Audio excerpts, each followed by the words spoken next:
Eskimiş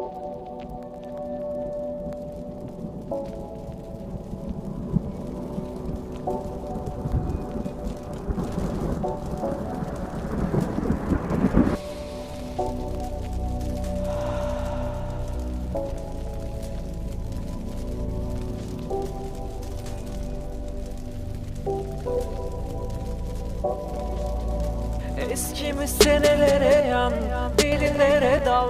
Kimine paket hayat, kimine bir dal.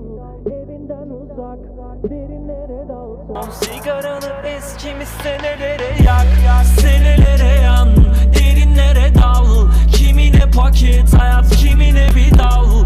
Evinden ırak, derinlere dal. Son sigaranı eskimiş senelere yak. Geçmişim kafeste, hatırlarım her nefesimde. Yaşamak basit, zor olan yaşamın kendisinde. Bazen derim dünyanın garezine, içeride ne oluyor bilmem, gölge gördük perdesinde. Kazan kaynar, payımız nerede bize? Takılır sorti falan bize, kafe şanzelize. Katılmam lazım artık o zengin mahallenize.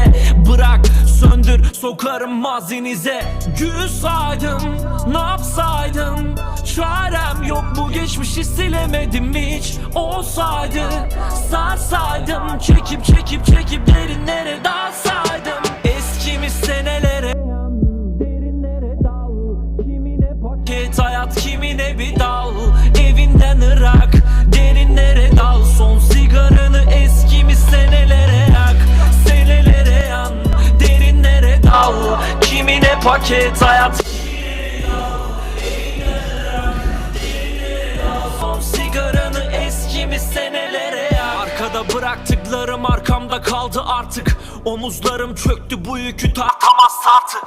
Eski sokaklar, eski binalar, eski kadın. Umrumda değil dudaklarımda viski tadı. Ey uçurumun kenarında aklım yarım. Şeytan sanki kankam, o ne söylerse uyarım.